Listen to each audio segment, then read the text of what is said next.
Hey, what's up? Happy New Year, Fervent Church. My name is Mike Rosado, lead pastor here at Fervent, and I'm excited that you decided to start off this brand new year with us, 2021. Welcome. And I just celebrated my birthday a few days ago. Yes, now I am this many. You remember you used to do that when you were a little kid? I'm this many. Now I'm this many. Getting better with age is what I would like to say. But we are going to keep this really brief because I know that many churches today are skipping over this Sunday, but not Fervent Church. Why? Because we want to start the year off right. And I'm going to give you a brief introduction to this brand new series titled, This Is the Way. Where are all my Mandalorian fans? Where are my closet nerds at right now? Where are the public nerds, right? We all love The Mandalorian, and maybe you binge watched it during the holiday season, and I know I'm still actually playing catch up, believe it or not.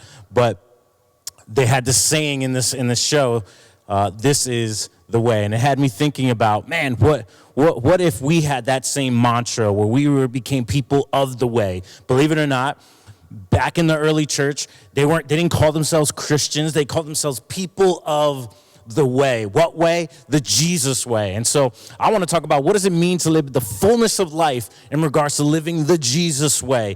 Because if we could live this next decade with that focus, man, I'm excited what could happen, especially out of Fervent Church. Bill Gates had this brilliant quote, and it's going to frame our conversation this morning. He said this, he goes, most people overestimate what they could do in 1 year and underestimate what they could do in 10 years. Isn't that true, folks? During this time, we know we've all done it. We've created a New Year's resolution. You have a goal. You had some goals for 2020, right? And all those goals went to crap because of the crappiness in 2020. And so perhaps we overestimated what we could accomplish in a year. But I do believe it's true. I do believe that what Bill Gates is saying here is that we kind of underestimate what we could do in a decade, what we can accomplish in a decade. A lot can happen in a decade, and I believe that as we're transitioning into this new decade, the new roaring 20s. My wife told me the other day that because everyone's been in pajamas and staying at home, that the style of the roaring 20s, the 1920s are going to come back, where everyone wore suits and three-piece suits and hats and everything like that. That's going to come back because people are swinging the pendulum to the opposite extreme, and they want to look nice and look proper going out. And I hope that's true, man. I think I look pretty fly in a suit, in my suit and tie. But in this new decade that we're going into, the 2020s, what could we do? What could you do in a decade? We always like to think in regards to years, but what can we do in a decade? I don't know about you, but if you look back at the last decade, just rewind the tape 10 years ago. 10 years ago in 2010, 2011, I was a completely different person. In fact, to be vulnerable with you, it was right when God started tenderizing my heart. For the longest time, I had a hard heart. I was arrogant. I was prideful. I was devoid of humility. And so 10 years ago, I was this 30-year-old dude with a 5-year-old son, believing that I could take on the world. I was working at another church, and it's in this time frame where God started softening my heart. And the way he softened my heart, if I'm really honest, is because a lot of bumps and bruises. He tenderized my heart. He pounded on my heart. Because sometimes in order for you to be used by God, you have to be bruised by God. And so he allowed life to just hit me here and there and to come at me with different angles, and it tenderized my heart. I started growing with a soft heart. And as I started growing with my soft heart, he gave me this vision, and he gave me this name. He gave me a vision of a church called Fervent Church. And when he gave this to me, it sparked and ignited a passion for the future of church, a passion for building on what the generations laid down before us and going further and better than what we ever have accomplished or ever dreamed or experienced. And so he put that vision in my heart. This was 10 years ago. And I was working at another church, and when I told someone about the vision, they kind of laughed, they kind of chuckled, and they didn't believe it. And in fact, when I was ready to leave and plant Fervent Church, they asked me, hey, you know what? It would be wiser if you just waited 2 years. So 2010, God put that vision in my heart, but I didn't start Fervent until 2012. But think about it, 10 years ago, it started with a seed. And then what would have happened if I allowed doubt to come in? What would have happened if I listened to the naysayers and the haters when I shared that dream or vision? What would happen? Now, fast forward 10 years to now, we wouldn't be where we are today. We wouldn't be a two-location church. We wouldn't be a church with such a rich history of bringing life back into places that plateaued in growth, and we wouldn't be the family that we are today. I'm looking at some of the people who are currently attending, and I actually love you guys. I do. I really love you guys, and I enjoy your company, and I can't wait to just have this regularity back in our lives where we could spend time together and laugh and come together without the hindrance of mask and 6 feet of distance. And so we're in this church right now because of what has happened in a decade. The power of 10 is something phenomenal. In fact, some people look too deep into this, but the number 10 in Scripture actually represents God's authority.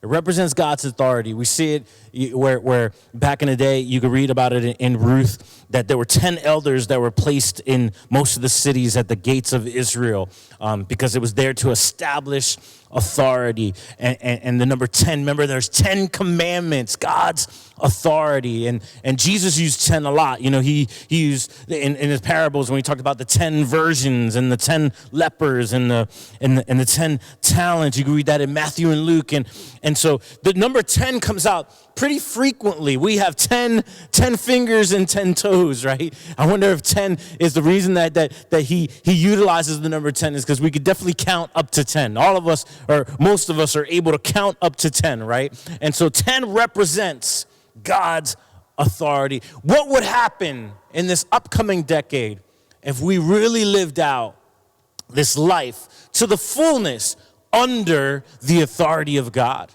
And not the authority of God that you've heard of in the past where it filled us up with fear, like that scary fear, but it filled us up with reverence and respect enough that we could live the way he asked us to live, not adding our traditions to it, not adding my opinion to it, but really and truly abiding in the love and power of God. What would it look like if we did that? If we spend this next decade really focused on that. And so this is the way. This is the way. So let's focus on what do we want this next decade to look like. 2 Corinthians 12, I'm going to read from the Message version. It says it this way. He goes, because of this the extravagance of those revelations, and so I wouldn't get a big head.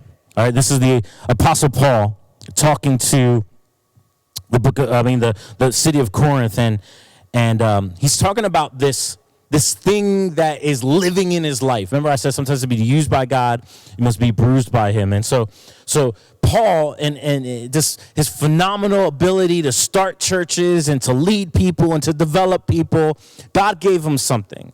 And this is his posture to it. He says, so I wouldn't get a big head. I was given the gift of a handicap to keep me in constant touch with my limitations. Satan's angel did his best to get me down. What he in fact did was push me to my knees. No danger than of walking around high and mighty. At first, I didn't think of this as a gift. Man, at first, I did not think that 2020 was a gift.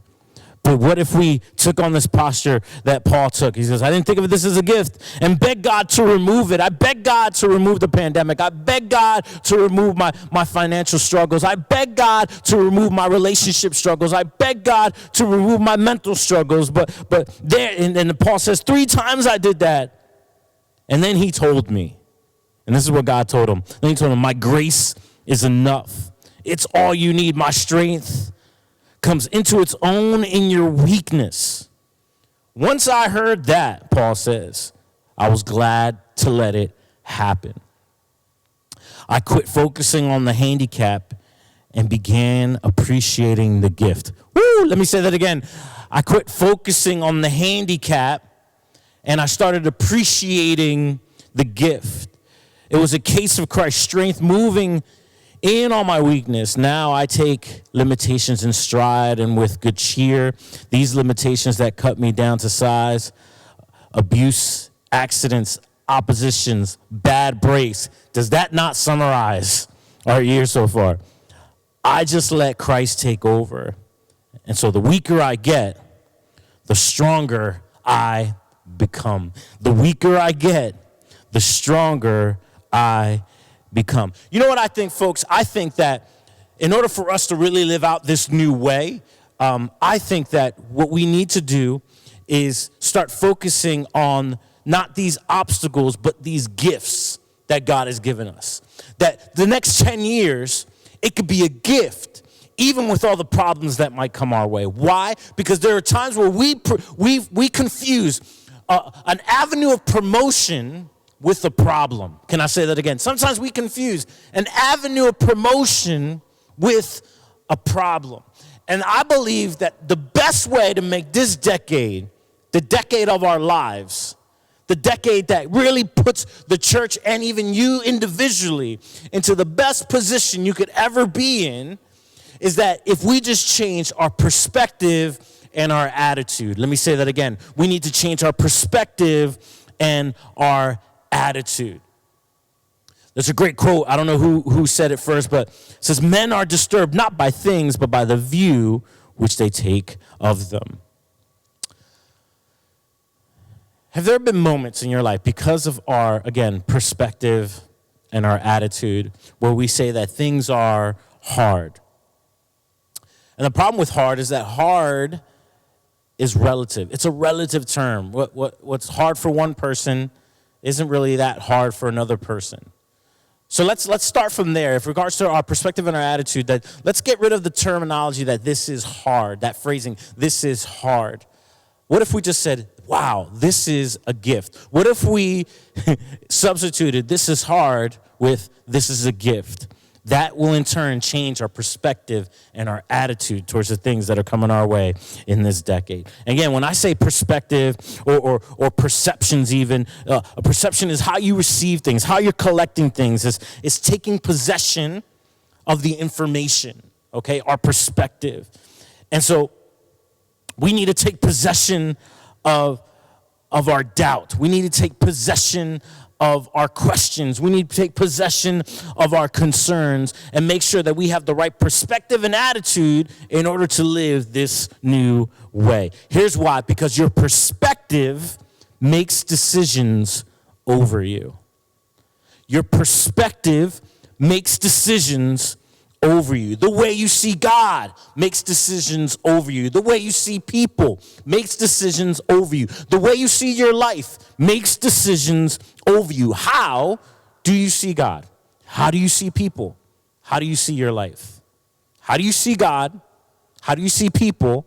How do you see your life? Answer that question right now. How do you see God?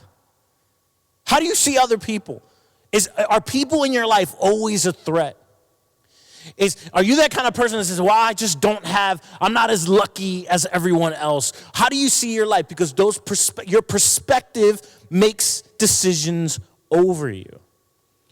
And even our perspective on God is really, really important, right? Many of us, if you grew up, right, your perspective makes decisions over you. You know, if you grew up in church, and I know a lot of people right now are deconstructing their faith, especially young people, they're deconstructing their faith. And I'm wondering, are you deconstructing your faith because you have a conviction that your journey needs to be explorative more and you need to find out why you believe what you believe? Or are you deconstructing your faith because the church has hurt you? Because the church has hurt you, and because people have hurt you, right? Because that's what church is. Church is people. So we say the church at large hurt me. No, just certain individuals within the church. Your perspective makes decisions over you, okay? Write this down. Your perspective shapes the way you ultimately respond. Your perspectives shape the way you ultimately respond. John 8 says it this way: you will know the truth, and the truth will set you free. Okay? So if we have a true perspective, we walk in freedom. Okay? If we have a false perspective, we walk in bondage. Woo, that's better than you're commenting right now. Y'all get what I'm saying? If my perspective is true, I walk in freedom. If my perspective is false, I walk in bondage. Your perspective ultimately shapes the way you respond. Even in our perspective of God, right? Most of us have these false perspectives of God. Have you ever thought, well, God is distant? God is distant. He's not around. He might be with them, but he's not with me.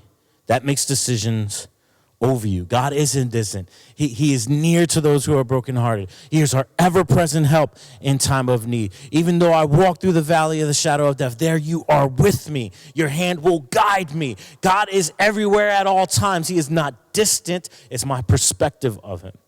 God is not angry. Back in the day, there was a church sign in Camden that said this: try Jesus, and if you don't like him, the devil will take you back. What an image of an angry God, of a snarky God even.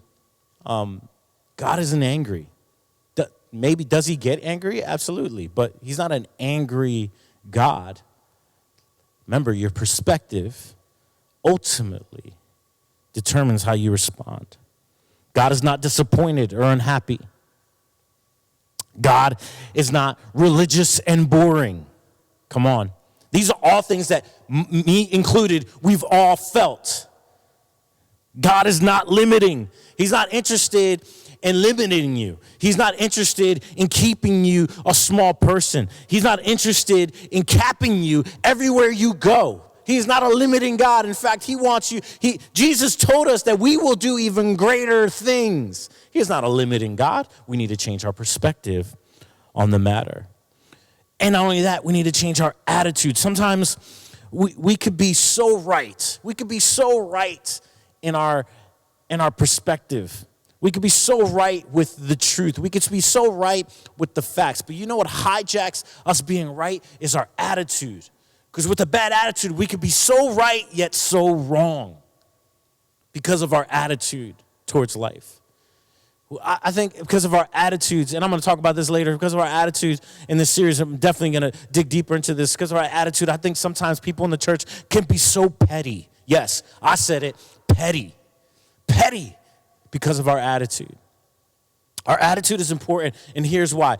I love it in the book of James where he tells us in James 1:2, he says, count it all a joy. Count it a joy. Consider it a joy when you face trials of any kind. And the crazy thing about that is that you got to understand the context of his book, because this was during a time of persecution. This is during a time of trial. This is during a time of opposition. And the author has the audacity to tell believers, people of the way, to consider it, to count it a joy. In other words, he says, change your attitude.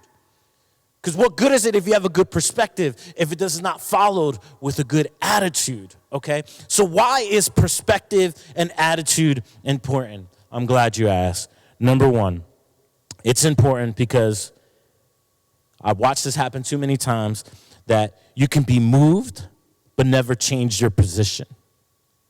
We could be moved emotionally and never change our position in life. Pastor, that message moved me. Oh, Pastor, that message made me cry.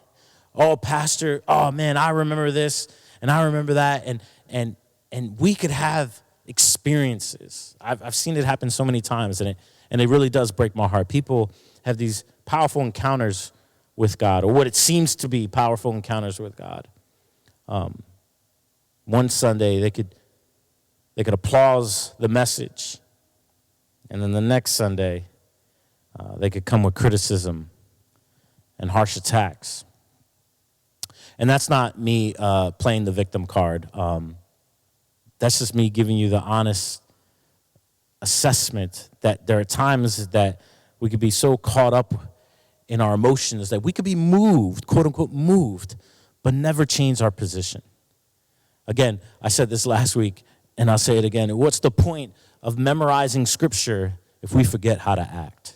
If we don't change our habits and our behaviors? I don't know who said this first, but psychology tells us that the two levers that set a man in motion, it's fear and self-interest. How do I know this? Like the fear of dying could instantly change your eating habits, right? The fear of a pandemic could finally have you cleaning your hands more and being observant of your sanitation processes, right? So those two levers set us in motion. And so my prayer is that that fear and self-interest at the church, if we're going to be people of the way, that we could replace those two. Like, even though psychology tells us fear and self-interest, what if it's love and others' interests? Love and others' interests. And what if love, our perspective of love, can inspire us to move beyond our agenda, to move beyond our preferences, and to serve one another with such a capacity that really impacts and changes the world, okay? That changes not only the world, but changes us in the meantime, changes us in the process, all right? Because who cares if we have the feel-good moments during worship? If we walk away still with a bad attitude and a bad perspective, we could be moved, but never change our position. Number two, you can be blessed and still not be a blessing. You could be blessed and still not be a blessing. One of these things that kind of irritates me a little bit, and maybe I'm being too real, but it's never a good conversation when someone starts off the conversation with their pastor saying, well, I've been a Christian for X amount of years. It's never a good conversation. It's never ended well. I've been, because they're prefacing it with, they got all these blessings and they've heard all these messages and they have all these experiences and so forth and so on. It never ends up well. Matthew 10:7-8 says this: as you go, proclaim this message, the kingdom of heaven has come near. And then he says this: heal the sick, raise the dead, cleanse those who have leprosy, drive out demons. Freely you have received, freely you give. Let me see that again. Freely you have received, freely give. Freely you have received, freely give. Here's the change. Here's why perspective and attitude need to change, and this is why it's important. Because I don't give a rip how long you've been doing this. I've even stopped saying, I've been in ministry for 20 years. It doesn't matter. Because to be honest with you, I don't know how many of those, I can't even tell you how many of those years they were healthy ministry years. All right? That's just me being honest, okay? So in humility, maintaining the right perspective and the right attitude, the posture that we should have, forgetting about how long we've been a Christian.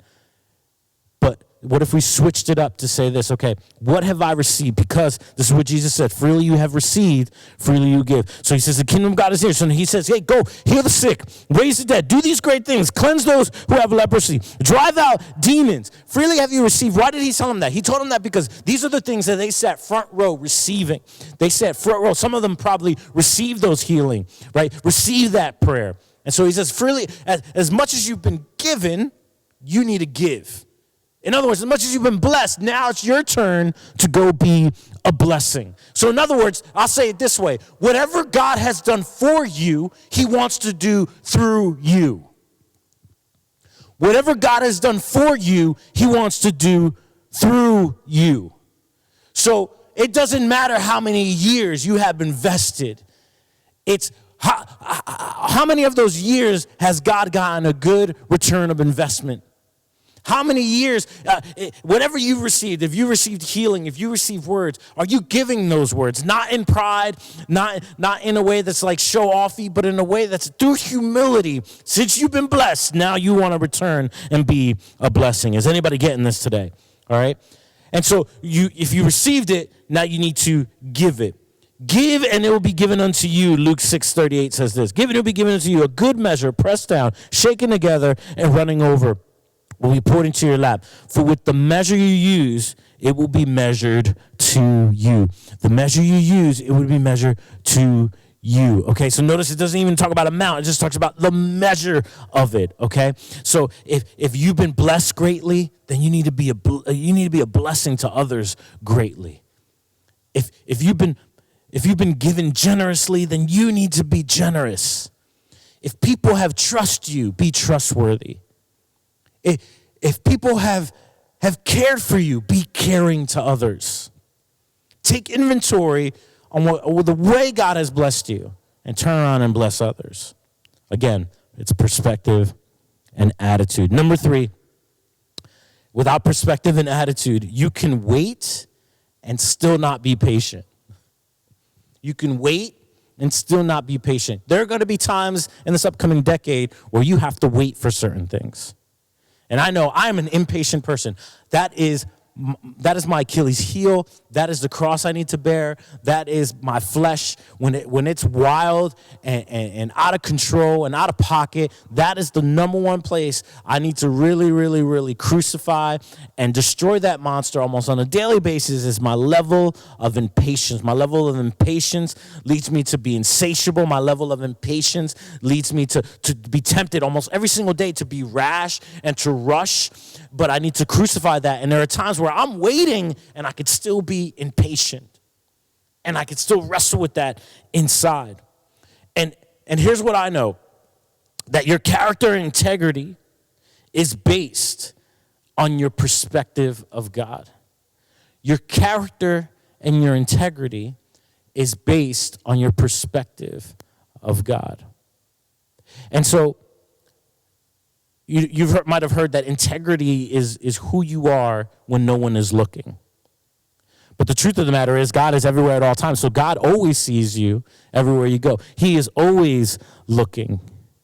And so what I do in secret is a direct reflection of my perspective and attitude towards God. And so when I let God in, when I let the light into the dark parts of my heart, those impatient parts of my heart, that's when he really does the work. And so I might be waiting for something. In fact, I'll be honest with you, I'm waiting for some things to fall in place right now. I'm praying, I'm searching, I'm seeking. And I'm getting really impatient with God. But what creates more patience, believe it or not, isn't just the practice of waiting, because I got that down pat. I could wait, but internally I'm like going nuts inside. Is anybody out there with me, right? What I need to do, I think the real way to produce patience is to focus on this gift, this opportunity to really study my perspective on God. Because the reason I'm impatient is because I don't understand that God is blessing me even in this time of waiting. I don't understand that God's working even when I don't see him working. I don't understand that God's loving even when I don't feel love in the waiting. And so my perspective, my opinion on God needs to change. And in turn, that will produce patience. Y'all getting this? So let me say this again. This is really going to help us out in the rest of the series, that your character and your integrity is based on your perspective of God. You know what I want, church? We like to make New Year's resolutions. But can we make a decade resolution as a church? Here are the 10 things I want us to do. This is our new decade resolution. Number 1, I want us to have this church in 10 years. We're going to have the attitude of Christ. We're going to talk more about that in this series, the attitude of Christ. Number 2, we want to have the perspective of God. We want to see things the way God sees them. Number 3, we want to have a heart for all types of people, not just people that look like us, for all types of people. Number 4, I want us to be extraordinary but not weird. Extraordinary but not weird. Number 5, I want us to stop hoarding blessings. I want us to not just be blessed, but to be a blessing everywhere we go. You might have heard this phrase before, but people don't remember what you said more than they remember how you made them feel. Number 6, be responsible for my healing. I want a church that's responsible for our individual healing. We always want to put it off on someone else. But what if we were responsible for our healing? If you've been hurt, be responsible for your healing. Take responsibility. Put it in God's hands. And you're going to have to put it in God's hands multiple times. That's okay. But at the end of this decade, could we be a church that's responsible for our healing? Number 7, can we be a church that has fun serving? We have fun serving people. Let's make church fun again, daggone it. And enjoyable. Number 8, to live a life poured out. Meaning that like everything we do, we just leave it all there. When we worship, we leave it all there. When we're out serving the community, we leave it all there. A life poured out before God. Number 9, that we love on a new level. That we love beyond convenience, beyond pain, beyond preferences. That we love on a new level. And number 10, and this is our purpose statement, but I feel like it's appropriate to put it here, that we experience powerful moments together. Because I believe that if we do 1 through 9, we'll experience real powerful moments together. So we might overestimate what we could do in a year. But let's not underestimate what we together can do in a decade. Can we be a church, and dare I say, I'm going to put it out there, that not only do we make our current churches healthy, Voorhees, Sewell, online, healthy and growing, that we plant churches that plant churches, that we raise leaders that raise leaders, that we encounter powerful moments to see people that have never encountered the love of God. And we watch them and play a part in them experiencing the tangible love of Jesus for the very first time. What could we do in a decade? We could do a lot. He's already done a lot. So let's believe that. Amen.